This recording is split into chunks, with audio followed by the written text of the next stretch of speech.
Mana hozir endi ikkinchi qismini boshlayapmiz. Mana u kazzobni yana eshitamiz. Sahih hadisda aytadilarki, ikkita inson gaplashib o'tirganda bittasi bu yoqqa qarab qo'ysa, bo'ldi. O'sha suhbat omonat deganlar. Ya'ni boshqa odamlar eshitmasin degan narsaga ishora qilsa ham omonat bo'ladi. Ishora qilsa aytish emas. U diniy idoradagi ahli ilm uni ishora emas, aytyapti, omonat bu deyapti. Endi bu chiqib olib, "Yo'q, omonat emas, bu hammaga e'lon qilgansizlar-ku" deb. Ya'ni diyonati yo'q odam, Xudodan qo'rqmaydi, mas'uliyatni his qilmaydi, qo'lga tushmayman degan munofiqona tushuncha bilan xohlaganimni qila olaman degan prinsip bilan harakat qilyapti. O'sha gapni gapirib, buni omonatga xiyonat qilganligini va o'zi yashayotgan, qayerda yashayapsiz desa, Germaniyadagi Hannover shahrida yashayapman deganda, Hannover shahrini tabiiyki men birinchi marta eshitishim o'zi, bilmayman Germaniyada qanaqa shaharlar borligini. Google ga yozib ko'rsak, birinchi planda chiqyaptiki, Hannover shahrida bir oy oldin gay parad bo'lib o'tgan, katta miqdorda. Falon maydonidan piston joygacha bemalol yurishgan. Partiyalarni tuzib. O'sha joyda yashayotgan odam mana shu gapni gapiryapti. Mantiqan nima deysizlar deganman, shunaqa yomon tegibdi bunga. Biz mana yuzim Bu aytyapti, qarang. O'sha yerda yasharkan. O'sha yerda yashab turgan odamga nima deysizlar desam, rosa sekkan ekan, achishib ketdi deyapti. Va u yerda odam yashasa nima bo'lsa? Mana misol uchun mana bu ashada yashayapti ekan. U yerda bilasizlar, mana harom tuzum, o'sha yerda geylar parad qildi. Buni Ibrohimga nima aloqasi bor? Pivaga nima aloqasi bor? Bu aytyapman, shu ko'dligini shunaqa ko'rsatib qo'yapti, mana qarang, bo'lmasa shuncha gapirdi. Bir pivaga tegishli gap bo'ldimi? Yo'q. Mana bundan buyog'ida ham yo'q.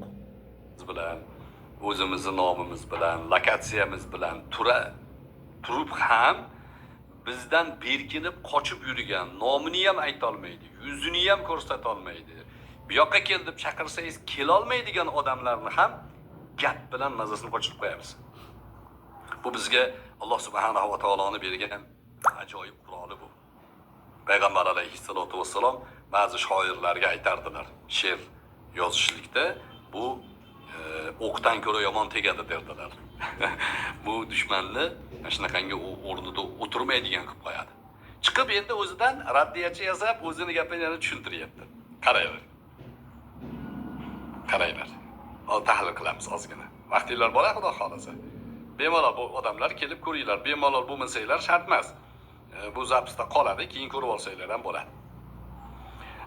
Bularni nima uchun tahlilini qilyapsiz desangiz, bu odamlarni dushmanligi aniq, xoinligi aniq bo'lgan, qaysidir tashkilotning qo'lidagi odamlar ekanligi aniq.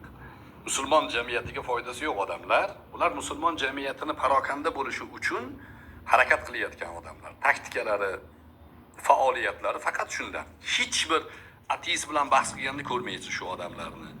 Yoki missioner bilan bahs qilayotganini ko'rmaysiz hech qachon. Faqat musulmonlarni yomonotlikka chiqarib, ularni kofirga chiqarib, ularni qonuni halol sanashga harakat qiladigan odamlar bo'ladi.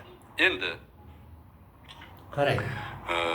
Shu endi mana eshitdinglar-a? Ular mona qiladi. Bunaqa gapiradi. Ve mana agar shunga hujjatini keltirmaysanmi? Birorta hujjat keltirgan yo'q.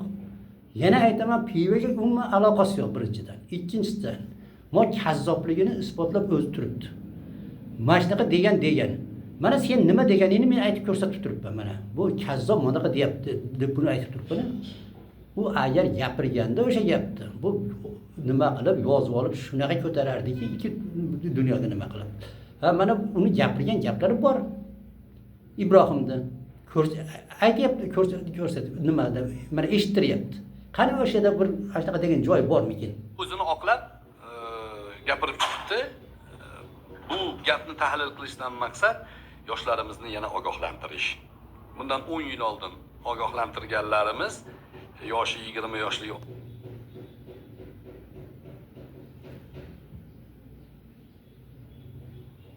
endi qarab turinglar. 10 yil avval ogohlantirganmiz debdi. 10 yil avval Allohga ogohlantirgan bolalar mana o'sha yerga kelib ichishyapti. Ana shu yerda 50 ga kirgani ham bor, 40 ga kirgani bor, 30 ga kirgani bor. 20 yil avval nima qilgan haligi yetkazganmiz deydi. O'sha yetkazgan bo'lsa, o'shanaqa top bo'lib, poda bo'lib, qizlar, yalang'och qizlar bilan birga o'yinga tusharmidi? Xuddi shuni tarbiyasini olgan. Buni tarbiya olgan shunaqa qoladi. Endi aytyapman, necha minut o'tib ketibdi? 5,5 minut o'tdi. Shu nimada avvaliy birinchi qismda ham qolib ketdi.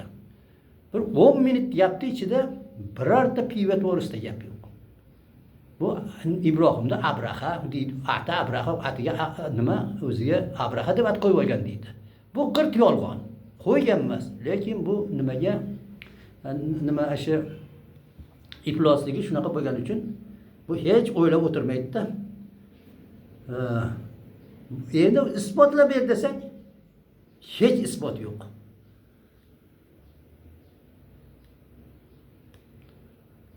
Hozir nimadan qandaydir uzilib qoldimi, nima bo'lib gapirtirman. Endi shuni eshitdilar, shunaqa deyapti. Yo'q, deyapti demasdan, agar senda hujjat bo'lsa, shuni gapirsa bo'lardi. Mana boshida aytayapti. O'shada ichsa bo'ladi deyapti. Bu yerda deydi boshqa nima deb turib, svetskiy odamlar yashayapti. Svetskiy degani bu kofirlar yashayapti degan. Musulmonning yurtida o'sha aroqni ichganda o'zi uyga borib ichsa, bo'pti, ichkisi uyda ichsin, ko'rsatmaydi. Hammani taklif qilib, mana mana qilib ichinglar demasdan. O'sha lekin bu hech uyalmasdan gapiryapti-da. Lekin qonun bo'yicha o'shalarni sudga bersa bo'ladi. Lekin sud ham shu hukumatniki bo'lgani uchun hech nimaydi. Mana shu nimani reklama qildi, buzuqchilikni degan statya bilan jazolanish kerak edi. Endi shuni Mirziyoyev bu nima uchun bunaqa qildi desa, butun dunyoda musulmonlar ko'tarilib ketyapti. Ko'payib, tushunib qoldi. Mana Yahudilar, buni mana Iblos ham aytgan. Yahudi ham boshqa millatlar qirilib ketishyapti.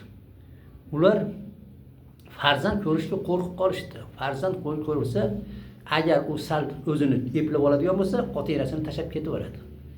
Bo'lmasa, alkash yo narkoman bo'lsa, o'sha ota-onasini boshiga balo bo'lib 20 ga kiradimi, 30 ga kiradimi, shunda o'tiraveradi. Shu 30 dan oshmay olma o'ladi. Undan keyin ota-onasi uni ko'mib qutuladi. Shuning uchun farzand ko'rgisi kelmaydi, shuning uchun kofirlar qirilib ketyapti. Qarasa musulmonlar to'xtasiga nima bo'lyapti endi. Shuning uchun nima qilishyapti? Musulmonlarni ham shunaqa ichiraylik. Qana qilib mana shunaqa nima qilaylik dedi işte. Mana reklama qilaylik, ko'rsataylik. Hozir ashiga kelishsin odamlar. Kelib nima qilib ichib, hozir pivani ichgandan keyin u yoqqa aroqqa ham o'chirib kelib qoladi degan narsa bilan shuni qilishyapti. Hozir nima qilaylik? Mana negadir telefon ishlamay qoldi-da. Shu yo'l bilan nima qilyapti? Odamlarni adashtirib, endi bu deyapti, mana ular fikrini o'zgartiryapti bular deydi. Qanaqa bo'lib fikrini o'zgartiradiki, bu nima bo'lsa, to'g'ri yo'lga chaqirayotgan bo'lsa, o pivi ichganlarchi, ular nima qilyapti desang, ular to'g'ri yo'lga chaqiryapti turibdi. Shunchalik ham iflos bo'ladimi? Endi shu narsani hisobga olib qo'yish kerakki, mana bu piva nima qilgani, bayram qilgani, festivalda bayram deb qo'yaylik-da. Buni nimaga qilyapti desa, o'sha Yahud aytyapman-ku, musulmonlar kuchayib ketmasin dedi. Mana u Hamasda 30 mingta mana bu nimasi bijoqdi. Yahudni 300 mingta askarini yengib qo'ydi. 3 yildan beri yengolmayapti uni. Unga butun dunyo yordam berganda ham yengolmadi. Mana 67-yilda nimaga 7 ta davlat hujum qilgan, musulmon davlat Isroilga. 4 kundan 6 kunda yo'q qilib tashlagan Isroil. Endi nimaga mana uni 3 yildan beri yo'q qila olmayapti desak, o'shanda unda o'sha komandirlari, prezidentlari hammasi xoin edi. O'sha soldatini o'sha yerga tashlab, go'sht tashiganda Yaqut oldiga tashlab berdi. Ularni jangga boshlamadi. O'shada o'zini soldatlarini shunday qo'ydiki, jang qila olmaydigan holga keltirib qo'ydi. Bo'lmasa qaranglarchi, 5 ta davlatning armiyasini bir haftada yengganlar-da, mana 30 mingtani yenga olmayapti. Ha, bu tushundi. Bularning iymoni shunaqa ekan, iymonli bo'lib qolganda bizdan qo'rqmas ekan dedi. Shundan keyin shularni buzgin deb mana Mirziyevga buyurdi. Mirziyev uni bir qanjig'i, boshqa musulmon davlatlarning prezidentlari ham hammasi shu qanjiqlar bir-biridan farqi shu millati boshqa. O'shalar Yaqutga xizmat qiladi. Saudiya ham, Iordaniya ham ko'rdilar. Mana u nima Husiylar otgan raketalarni nimaga Isroilga. Saudiya bilan Iordaniya to'sib turdi. Ularga qancha pul kerak bo'lsa beryapti. Mana Eronda urushayotganda ko'rdinglar, Mishari Sharif ham bu Eron o'lsin deb Yaqut tarafini olib chiqdi. O'shalar Yaqutga xizmat qilib gani uchun shu bo'lyapti. Endi shuning uchun qarasa bu ketishda bir yaqin o'rtada musulmonlar bularda ag'darib orar ekan. Shuning uchun mana u nimaga Mirziyevga buni buyuruvdi, buni qilyapti. Mana u nimada demokratiya edi Qirg'izistonda. Dindorlarga osilolmasdi. Hozir mana niqobga osilyapti. Mana u nima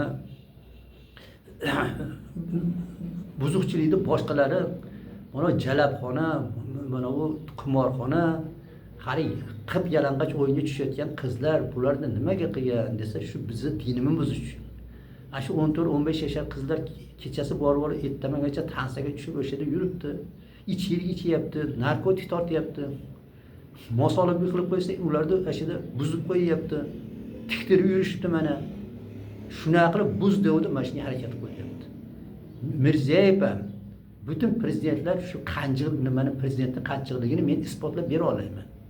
Mana ko'rdinglar. Hozir mana ko'payib ketmasin nima. G'azoda urush boshlanganda 100 mingdan ortiq musulmonni o'ldirishdi. Shu kofirlar undan aloqani uzib yubordi. Qaysi biz musulmon davlat aloqani uzishi bilan? Mana bu hujjat bo'ladi. O'shani qanjiqligi.